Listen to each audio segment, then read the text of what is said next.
Hi there. Today I'm going to share a couple of stories with you about how I was triangulated or manipulated in a workplace. So listen in and let me know your thoughts. Hello again, it's Pam. Today I'm talking about triangulation in the workplace. Now, I know there are so many videos on this topic by people who have a lot more experience and knowledge and degrees, and I encourage you to watch those. This is me trying to unpack my experience in a really unhealthy, damaging work environment. And it helps me to talk about it. And I know I was really helped at the time by people who were talking about their experience. And in my case, I had a very narcissistic principal. I'm a teacher and I was working in a school. And so that was my situation. The thing with triangulation is it's very subtle. It comes out of a need for control, a need to either play the victim or the rescuer. And triangulation is just like you think of a triangle, right? So the person who's controlling the narrative is kind of, let's say, at the top of the triangle. And then they're talking to someone else and causing division and setting people against each other.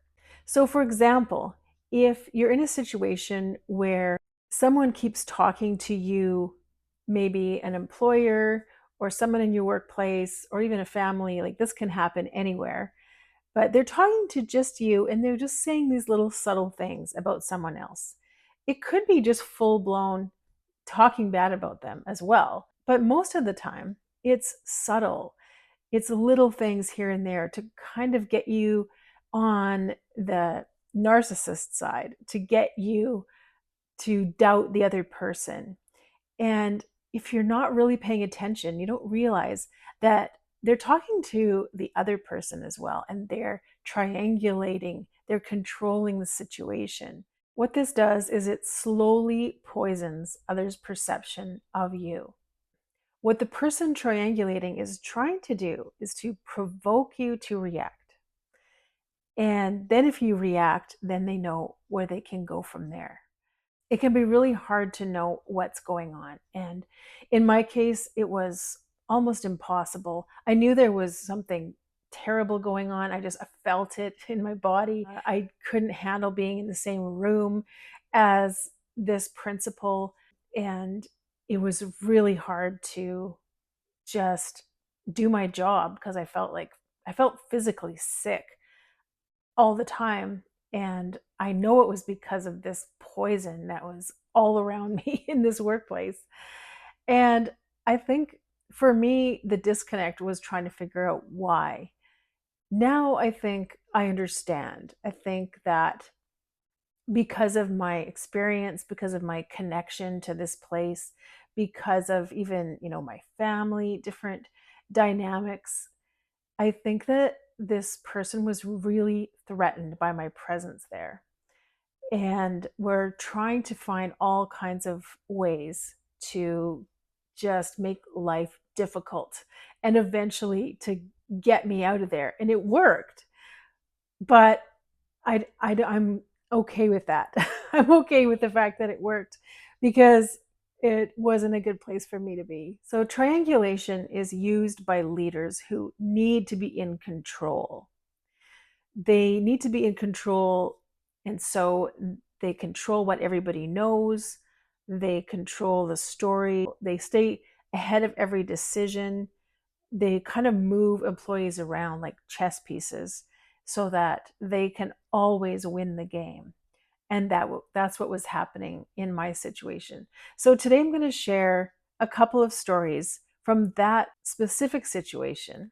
I have other stories from other parts of life that I might share another time. But for today, let's just stick with this last teaching job that I had. All right, so the first story has to do with an educational assistant, we call them, or teacher's aide, assigned to my classroom most of the time. And I thought at first we would get along great. She was a mother, she had been through a lot in her life. We were about the same age, and she was very soft spoken and kind. And it took a while for me to see that there was another side. So, what was happening is this educational assistant would notice things in the classroom that she didn't like that I was doing and would immediately run to the principal. Like I actually saw her so many times just booting it down the hallway. And then once in a while, if I had to go, to photocopy something quickly or check on something, I would see her, the back of her head, in the principal's office talking away. So I began to suspect that she was running to the principal and telling stories. The thing that bothered her a lot is that I was trying to develop a relationship with the students. So I wasn't super strict about things like their computer use. So I was trying to establish a trust and respect relationship. And I was telling the students that I'm going to trust you with following the rules that you're supposed to follow. And in return, I will respect your space and your time. I expect you to respect me, respect the rules that I set. And I'm going to try and establish this mutual respect with you so that I'm not always checking up on you. I'm not always looking at your computer. I'm not always trying to catch you doing something because I could tell that that's what they were used to. Now, unfortunately, with this specific class, it didn't work. They had so much disrespect for any authority, and they had been through so much with during COVID, having all kinds of different teachers kind of being pushed and pulled, and they just had nothing left. And so, yeah, we weren't really able to get there with all of them. But the problem was this EA would run to the principal anytime she saw something that she didn't like.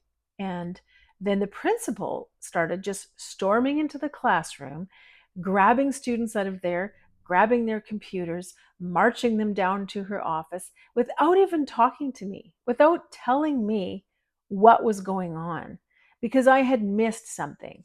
So I'm trying to teach two different grades, two different topics, and I have special needs students in the classroom. I had all kinds of things going on. So I couldn't just sit there on my computer like the principal could in her office and just watch what all the students were doing on Go Guardian, which is the program that observes students' computers. And you can see in real time what they're doing, or you can see what they were doing in a previous class. So I started constantly getting, in trouble or getting talked to about what was going on.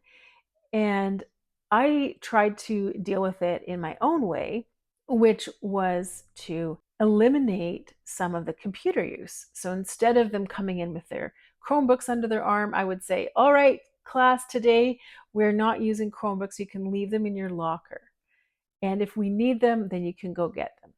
Oh, well, they were very upset about that, but they did it. And I tried to do a lot of things offline to kind of develop rapport with them, get to know them a little bit. Now, the principal was really not happy with that because she had worked so hard, I guess, in previous years to get the funding to buy all of these Chromebooks.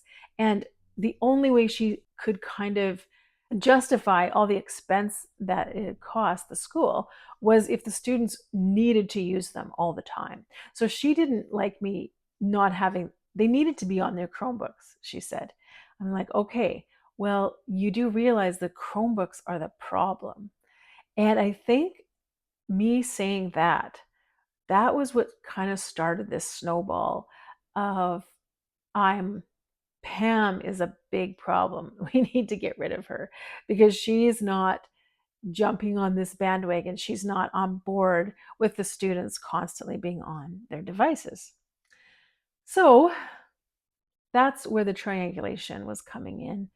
And it got to the point where it was so bad that I could barely say 2 words to this EA during the day. Um, she spent more time out of the classroom talking to the principal than she did in the classroom sometimes. And she would directly try to interfere with students. She one time grabbed a Chromebook out of a student's hand while they were typing on it and marched it out of the classroom to the principal's office, completely overstepping my authority, completely overstepping the boundaries. And I kind of thought at first that it was this EA that was triangulating, that was setting the principal and I, at loggerheads, but it was the principal. She was calling this EA in and asking her questions and getting her to directly report to her whatever I was doing. And it got to the point where at the end of the year, this EA was actually told, and she told me, I need to sit in on all of your classes and observe what's happening with students. So the principal had put this EA over me as the teacher and using her kind of as a spy to tell her what I was up to. and uh, by then, I'd already decided that I would be gone at the end of the year, but I just shook my head. So yeah, triangulation was used to control me so that the principal knew every detail that was going on. And I don't know where she got the time, but the principal would constantly just be in her office looking at this Go Guardian program, reading student messages and gathering kind of ammo to use against the students and against me as well as the teacher, because I wasn't catching all of this. I wasn't dealing with it in the way that she thought I should. So, unfortunately, that triangulation story created a really unstable environment for the students, especially the students who were trying to do their work and were constantly getting interrupted by this drama. It was always some kind of drama. And it created a really frustrating environment for me to try and teach in. It took up my break time. So I'd have a 10-minute break between classes. And, I'm desperately trying to get the last things done, get the new lessons up on the board, find what I needed to find on my computer in 10 minutes, right? And then also somehow get a swig of water and eat some kind of snack. And she would take up all of this time, either the EA or the principal or both of them, in talking to me about students and what I might be missing, and just basically creating havoc and drama where it didn't really need to be. That's the first story. Now, there's a second story. This happened with a few people at this school, but the vice principal, a young man in his 20s still, he had been given a lot of authority and a lot of free reign, because he was, that very type A, good with computers, good at sports, all of these things, and a great guy, really. I have nothing against him except that he was a little bit unwise and just inexperienced and didn't really realize, I think, how he was being used. So his classroom was right beside mine. So we could have collaborated, we could have communicated very easily. And I tried to do that. But I quickly realized that she was calling him into her office as well and trying to set the two of us against each other. I started to realize that he thought I was kind of technically incompetent, that he thought I was, a real softie with students. He thought that I had lacked control.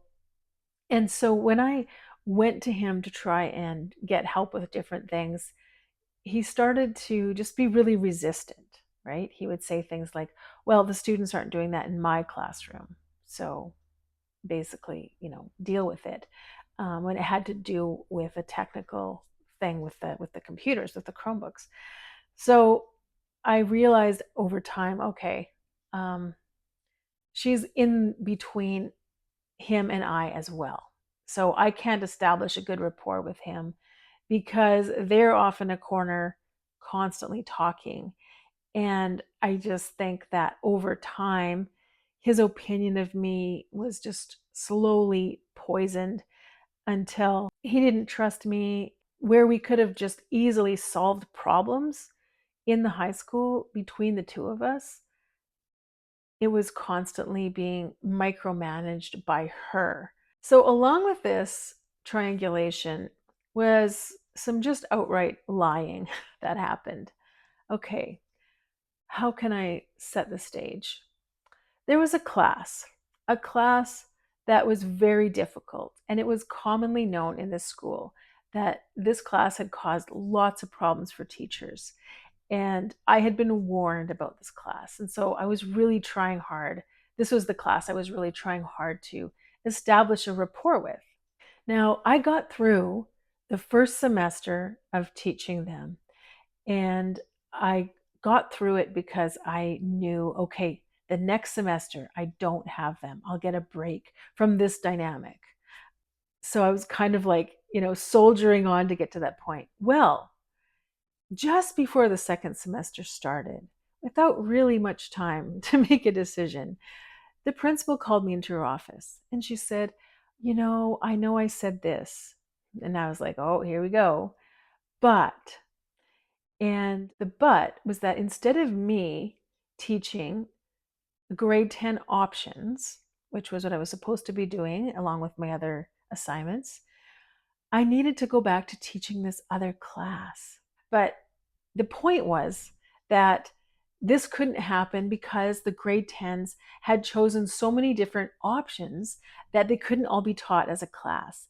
And therefore, they had just made this executive decision that the vice principal, this guy I was talking about, that he would be teaching them something that he would decide. So that just made this conundrum where what are we going to do? Well, instead of teaching the grade 10s, now I had to go back to teaching the grade 8 9 split that was such a problem class. And my heart just sank. And yet, what I should have said in that moment was no, no. I finally made it through this class.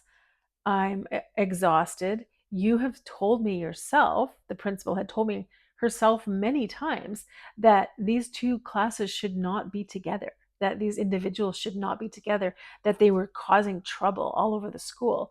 And yet she was purposefully putting them under me again in a classroom teaching situation. And I should have just said no, but I didn't. I didn't. I said I'd think about it. And then when I was pressured, I said, okay, I'll do it. And the reason is I thought I'm a teacher, I'm a professional, and I should be able to figure this out. I can deal with this. Well, it was pretty horrific, to be honest. And the same situation happened with the EA throughout that entire next semester again.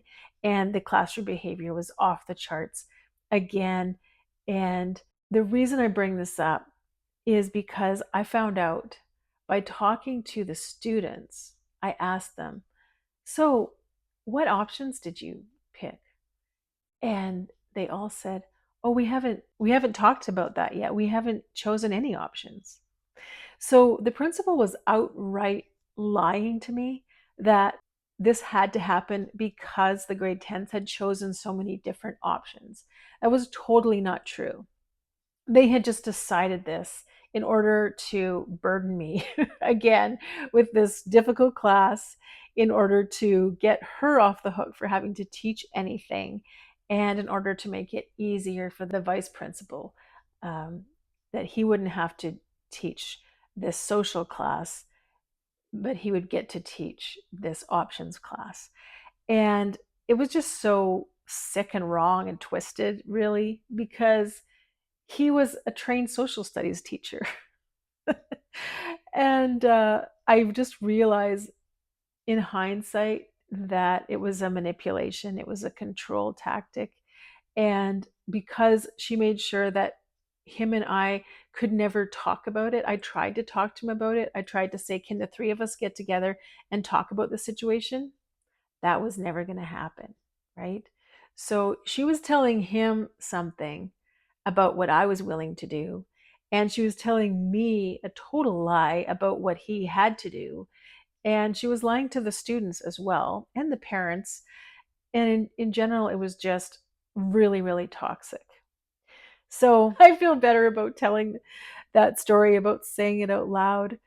There's so many more details I could go into, but basically, triangulation works to control employees in a work environment, but it creates a really awful situation for people to work in.